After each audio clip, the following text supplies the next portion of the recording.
खुलुमबाय बयखौबो हेल' एसपि ब्लगनि नायगिरि साफ्रोमखौबो नैबे मोनाबिलि समावहाय गोसो गोरबोजों बरायनानै लाग्रोबाय।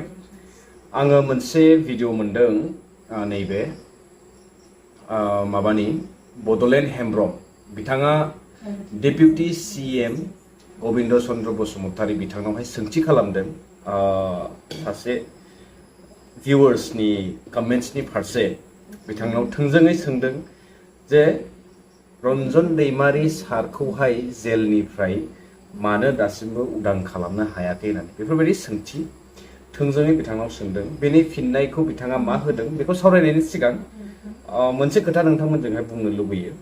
भिडिअनि जोबथारनायावहाय APB जिहेतु अल्टारनेटिभ पार्टि अफ बर'लेण्ड नैबे रिजनेल पलिटिकेल पार्टिनि सोमोन्दै फंनैसो खोथा सावरायगोन। बेनिफ्राय बर्तमाननि जे थासारि जोंनि गेजेरावहाय काउन्सिल इलेक्शनखौ लानानै बेनि बागै फंनैसो खोथा।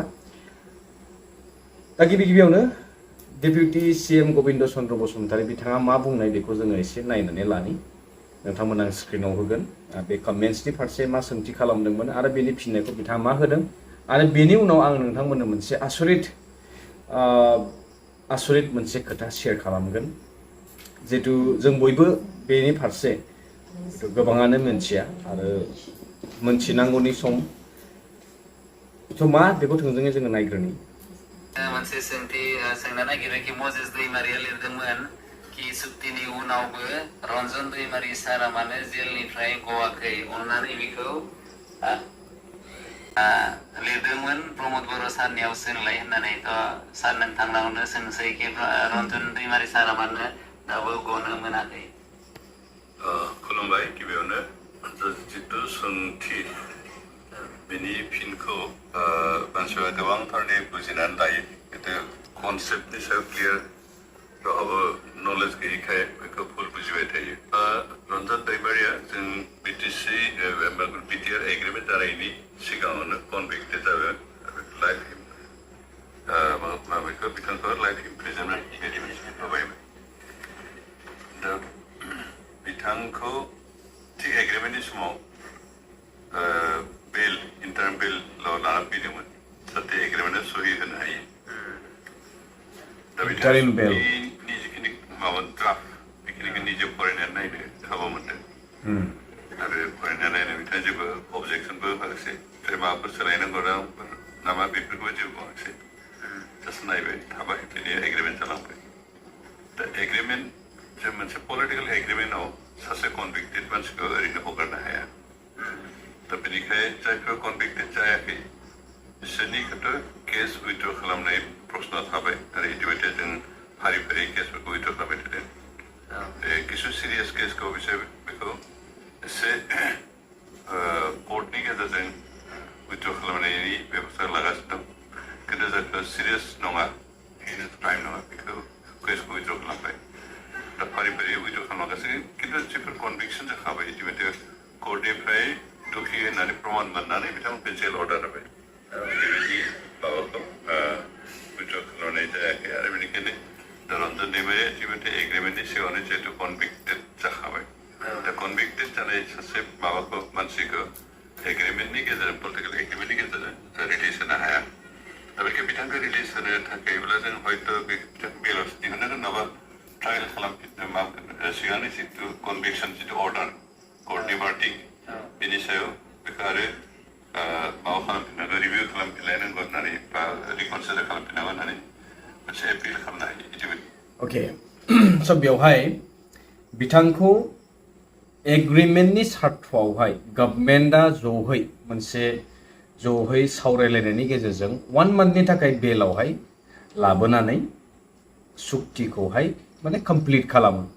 स' बिथांखौ लाबोआमोनब्ला बे सुक्तिया इनकमप्लिट जागौमोन। दा बिथाङा सहि जितु होबाय आरो बेनि फारसे अबजेक्सनबो खालामाखै। जितु स्पष्ट खोथा जे बिथाङा अलरेडि मोनथिखानानै दङ जे बिथांखौहाय कनभिक्टेड हिसाबै फोसावखानाय बेनि उनाव सुक्तिया जितु जाबाय। दा बेवहाय ड्राफ्टखौहाय नायनानै बिथाङा हयथ' जानांगौ स्पष्ट खोथाखौ बुजिलांबाय जे बेवहाय हाइनेस नन हाइनेसनि सोमोन्दैहाय स्पष्ट दङमोनब्ला बिथांनि बाथ्रा साना लाबासिनो बिथाङा सुक्तिखौ खालामबाय। बेवहाय जोंहा डिआर नाब्ला सारनि फारसे बुंनांगौ जेबो गैया। बिथाङा गावनि केडार्स बा समाजनि थाखाय गावनि रायजो राजाफोरनि थाखाय जा खालामनांगौ बेखौ बिथाङा सेक्रिफाइस खालामलांबाय। जों बेखौ बयबो बाख्नायो। दासिमबो बेनि थाखाय बिथांखौ जोङो मान होयो, सन्मान होयो। नाथाय गभर्नमेन्टनि माखासे पलिसिसफोरखौ जोङो नोजोर होयोब्ला दिनै बिथाङा बुंदों जे सासे कनभिक्टेड पार्सनखौ जोङो माने पलिटिकेलनि गेजेरजोंहाय बेखौ रिलिज खालामनाय बा बेनि केसखौ फोजोबनानै उदां अख्राङाव लाबोनाया गोरलै बाथ्रा नङा। बाट एट द सेम टाइम जोङो मोनसे खोथाखौहाय एसे नोजोर बोना नायनांगोन जे मोनसे सुक्तिखौ पलिटिकेलि साक्सेसफुल खालामनो थाखाय सासे कनभिक्टेड पार्सनखौ मास मोनसेनि थाखाय पेरलाव बा बेलाव दिहुननानै लाबोयो, सुक्तिखौ खालामहोयो। थ' बे पसिबल।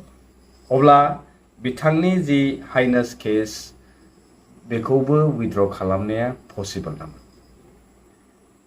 जोङो एसे बिजिरनानै नायोब्ला जोङो बेवहाय नुयो माखासे स्पष्ट खोथा जे बेखौहाय प्रेसिडेन्ट अफ इन्डिया बिथाङा बिथांनि केसखौहाय खमायनो हायो बा बेखौ निमाहा होनो हानाय बेबायदि प्रावधान दङ। बेलाफारसेथिं जाहैबाय मोनसे गिदिर सोंथिया जितु आं नोंथांमोनजों शेयार खालामनो होननानै साननाय बाथ्रायानो बेनो जे दिनै सुक्तिनि सिगां कनभिक्टेड जादोंमोन, जायनि थाखाय आरो सुक्तिखौ खालामबाय जाहाथे बिथांमोननि जेंना जेंसिफोरा सुस्रांजायो। दा आङो मोनसे AI नि गेजेरजों मोननैसो लाइन मोनदों। बे एक्जेक्टलि बेफोरबायदि नंगौना नङा नोंथांमोना जुदि गोरोन्थि जायोब्ला आंनि फारसे आंखौहाय कारेक्ट खालामना होगोन होननानै आसा थाबाय आरो कमेन्ट्सनि गेजेरजों फोरमायहरनो हागोन। बेवहाय स्पष्ट लिरनाय दङ, नो अ person सार्भिं a life sentence in India due to a conviction cannot sign any accord. मानो होनना बुङोब्ला that is legally binding under the constitution. जोंनि संबिधाननि मथे सासे कनभिक्टेड व्यक्तिया खुनु बेफोरबायदि एकर्डखौहाय लिगेलि साइन खालामनो हाया होननानै बेवहाय स्पष्ट लिरनाय दङ। आरो बिथाङा खुनु पलिटिकल प्रसेस बा इंक्लुडिं कन्टेस्टिं इलेक्शंस माने बेफोरावहाय बाहागो लानो हाया होनना बुंदों। बाट प्रिजनार रिटेन सार्टेन, किन्तु बेवहाय माखासे फान्डामेन्टेल राइट्स दङ बेखौ फोरमायदों। दा जोंहा मानव गेदेर डेपुटि CM बिथां बुंनाय बाथ्राया गासिबो नंजोबगौ बेबो नङा आरो गासिबो नंखाय बेबो नङा। किन्तु आं बे खोथाखौसो नोंथांमोननो शेयार खालामनो सानदों जे दिनै गभर्नमेन्टआ गावसोरनि माबा मोनसे बेनिफिटनि थाखाय माबा मोनसे गावसोरनि सल्युशन दिहुननो थाखाय जुदि पसिबल इम्पसिबलखौ पसिबल खालामनो हायोब्ला सासे कनभिक्टेड जुदि बुंदोंबा सासे सिगनेटरियाबो एसेबांनो गिदिर सन्मान दङ जे मोनसे एकर्डखौ सासे सागानगिरि साइन होग्रा सिगनेटरिखौ ओरैबायदि डिसरेसपेक्ट बा बे एकर्डखौनो डिसअनार खालामनाय बायदि नुहुरो जुदि सानना नायोब्ला। बेलाफारसेथिं बिथांखौ कनभिक्टेड बुंदों, बेलाफारसेथिं बिथांखौहाय सासे सिगनेटरि होननानै मोनसे जोबोद मान होदों। जिहेतु एकर्डआ मोनसे बयनिबो सेन्टिमेन्टजोंहाय एकर्ड जानाय मोनसे पिस एग्रिमेन्ट, मोनसे पिस प्रसेसनि बे मोनसे सेस्थामोन। दा बेनि फारसे आंहा गोबां बुंनांगौ गैया। आरो बयबो लुगैयो बिथांनि उदां जानायखौहाय आरो बिथांनि फारसे खुनु कन्ट्रोभार्सिखौ आंबो लुबैयाखै। किन्तु डेपुटि CM बा एक्जिस्टिं गभर्नमेन्टआ दिनै मा पलिसि खालामगासिनो दङ, माबायदि गेम गेलेदों, बेयो दिनै रायजो राजाफोरनि नोजोरावहाय स्पष्ट जाना फैदों।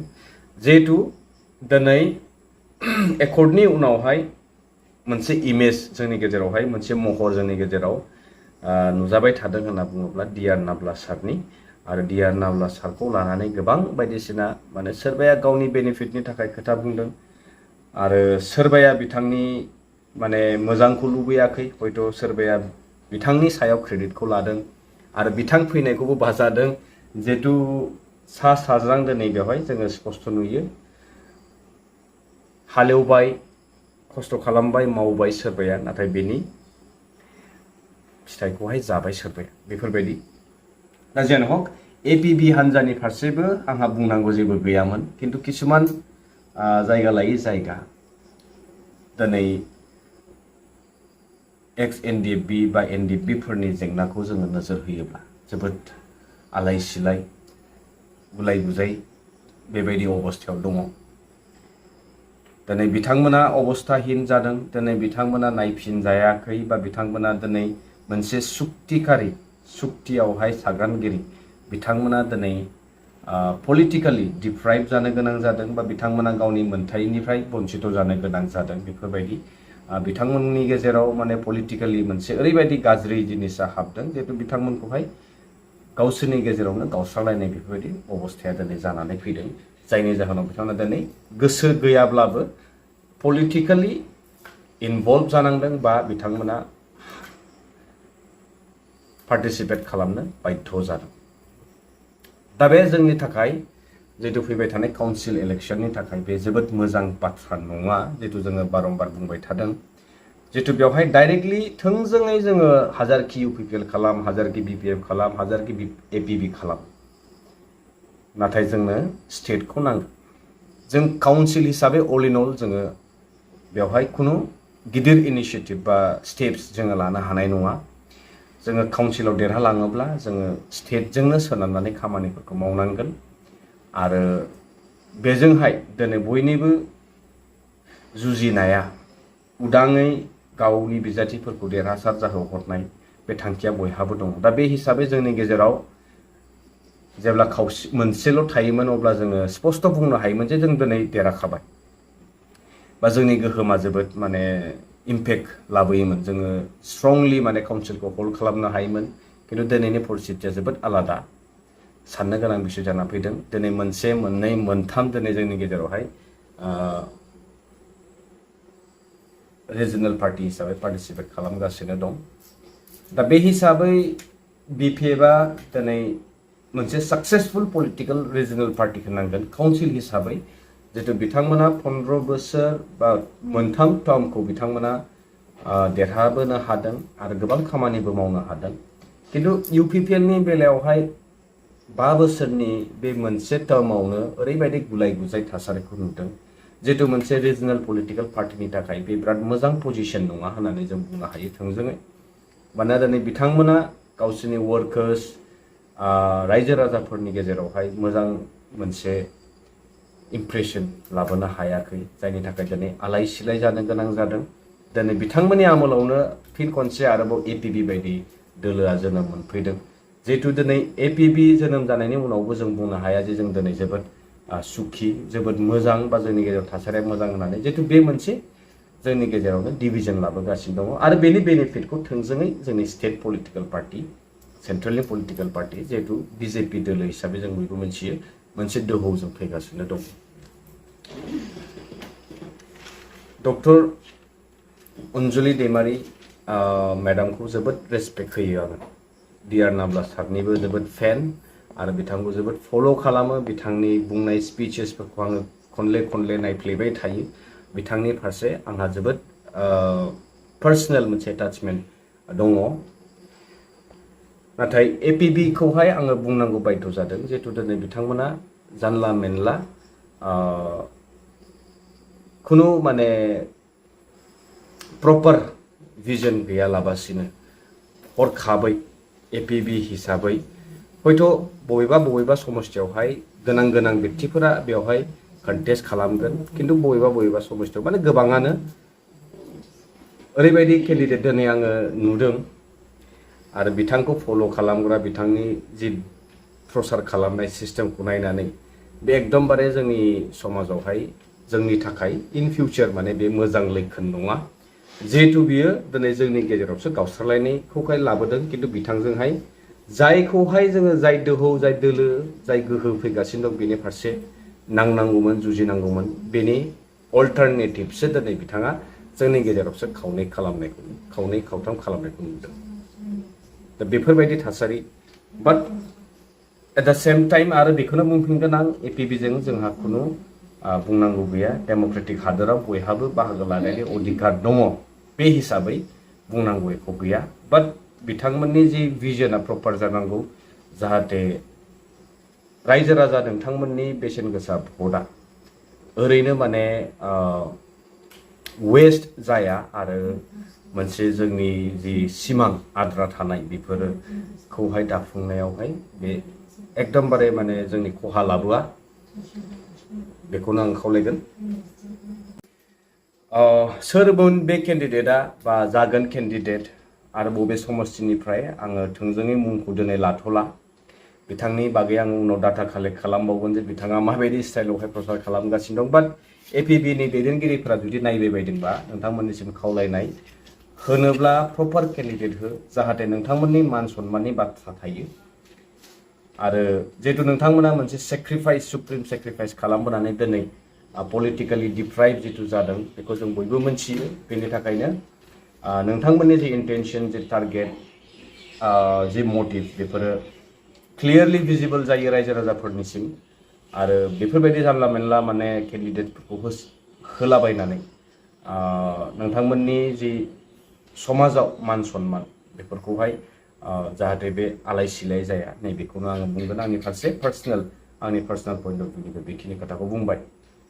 थाहैबाय जोंनि बर' समाजनि बाथ्रा थ' बे अलरेडि डिभाइड जाजोबनानै दङ। दा बेफोरखौ बोरैहाय जोङो माबे समावहाय नुबावगोन खौसेथियै बे उननि बाथ्रासै। इलेक्शन फैगौ बाहागो लागोन बयबो बाहागो ला बेवहाय बुंनांगौ गैया। बाट खोथाया स्पस्ट दिनै ढौ मोनसे फैगासिनो दङ। बै समाव एकर्डनि ढौमोन नाथाय दिनै रिबिल्ड खालामनायनि मोनसे रिबिल्ड खालामनाय माने फिन दाफिननांगौनि मोनसे ढौ फैगासिनो दङ। बे हिसाबै बिपिएफनि फारसे दिनै मोजां रेसपन्स नुदों जिहेतु सेन्ट्रेल पार्टी बिजेपिआबो बेखौ एसे एसे इसारा होगासिनो दं। बेखौ हयथ' नोंथांमोनाबो मिथिगौ रायजो राजाफ्राबो। एन्ड दिनैनि समावहाय नुदों माने गोबांथार जयनिं हाबाफारिफोरखौहाय रायजो राजाफोरा निजैनो नागिर थांनानै जयेन जाहैनायखौ नुगासिनो दङ आरो खाथि खाला नोंथांमोनाबो एसे बारहावाखौ मोननो हागोन।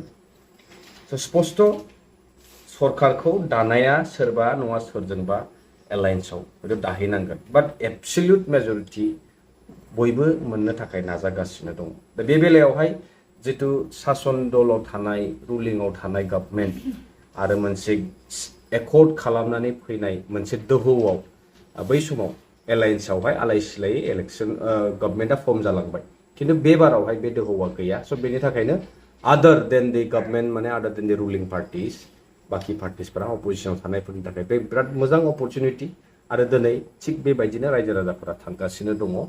स' बेनि थाखायनो जोङो थोंजोङै बुंनो हायो इउपिपिएलनि परिस्थिति स्टेबिलिटि बिथांमोननि जि पार्टी पजिशन बिथांमोननि जि खिनि माने रादाय होनाय हयथ' बे बहाबा नङा बहाबा मा मोनसे लेक जादों जायनि जाहोनाव दिनै रायजो राजाफोरा जाय बिथांमोना गोसो होथाबनानै बिथांमोनखौ सापर्ट खालामदोंमोन बिथांमोना बिथांमोननिफ्राय आनज्रायलांनायखौ नुदों बा नागारलांनायखौ नुदों। बेफोरबायदि स्पष्टहाय आङो मोनसे बाथ्रा बेखायनो बुंदों दिनै बिपिएफआ रिजनेल पलिटिकेल पार्टी हिसाबै गोख्रोंसिन जानानै दङ आरो बेखायनो बुंदों दिनै जयेन जानो थाखाय रायजो राजाफोरा गाव गावनो निजेनो थांगासिनो दं।